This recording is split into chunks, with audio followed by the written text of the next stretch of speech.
Beetroot fry. మనలో చాలామందికి beetroot తినాలన్నా లేదా జ్యూస్ చేసుకొని తాగాలన్నా కొంచెం ఇబ్బందిగానే ఉంటుంది. కానీ ఇలా ఒకసారి మీరు ఫ్రై ట్రై చేస్తే చాలా బాగుంటుంది. కొంచెం అటు ఇటుగా ఉన్నా సరే తింటే హెల్త్కి మంచిది. ట్రై చేయండి.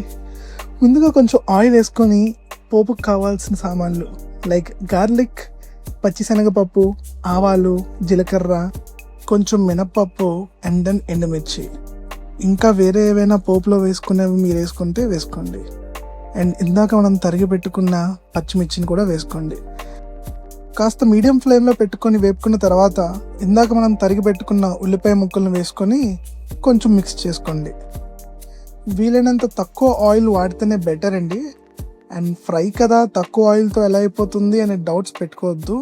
ఎందుకంటే మనం మన రెసిపీస్లో ఆయిల్తో కన్నా ఆ స్టీమ్ తోటే వెజిటబుల్స్ని బాయిల్ చేయడానికి ట్రై చేస్తాం, ఉడకబెట్టడానికి ట్రై చేస్తాం. ఓకే, ఆనియన్స్ కొంచెం మంచిగా వేగడానికి సాల్ట్ వేసుకోండి కొంచెం. అండ్ దెన్ గోల్డెన్ కలర్లో వచ్చినంత వరకు కూడా కొంచెం ఫ్రై చేసుకోండి.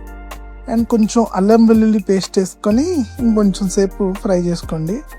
అల్లం వెల్లుల్లి పేస్ట్ ముందుగానే వేసేస్తే కొంచెం కిందన అంటికిపోతుంది, అందుకనే నేను ఆనియన్స్ వేసిన తర్వాత వేస్తాను.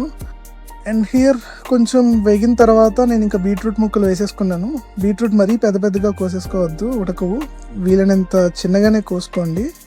అండ్ బీట్రూట్ ముక్కలు వేసుకున్న తర్వాత మొత్తం ఒకసారి కలిపేసుకొని ఇంకా డైరెక్ట్గా మూత పెట్టేసుకొని కాసేపు మగ్గనివ్వాలి. మీకు కిందన అడుగు పట్టేస్తుందేమో అనిపించినప్పుడు కొంచెం వాటర్ వేసుకోండి, చాలా తక్కువ.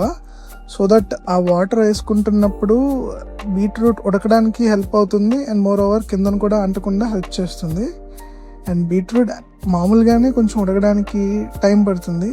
ఇప్పుడు సేమ్ ప్లేస్లో మనం క్యారెట్ కూడా వేసుకొని క్యారెట్ ఫ్రైలా చేసుకోవచ్చు, బట్ బీట్రూట్స్కి కొంచెం ఉడకడానికి టైం పడుతుంది. అండ్ దెన్ కాస్త ఉడికిన తర్వాత కొంచెం ఉప్పు, కారం. బీట్రూట్ కొంచెం తీగా ఉంటుంది కాబట్టి కొంచెం కారం వేసుకొని స్పైసీగా చేసుకుంటేనే బాగుంటుంది, లేకపోతే కొంచెం మరీ తీగా ఉంటుంది.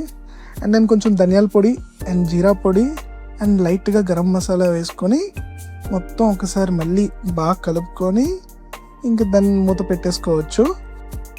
అండ్ మరీ మూత పెట్టేసి ఒక 5-6 నిమిషాలు అలా పక్కకు వదిలేయొద్దు, అప్పుడప్పుడు కింద అంటికిపోయే ఛాన్సెస్ ఉన్నాయి.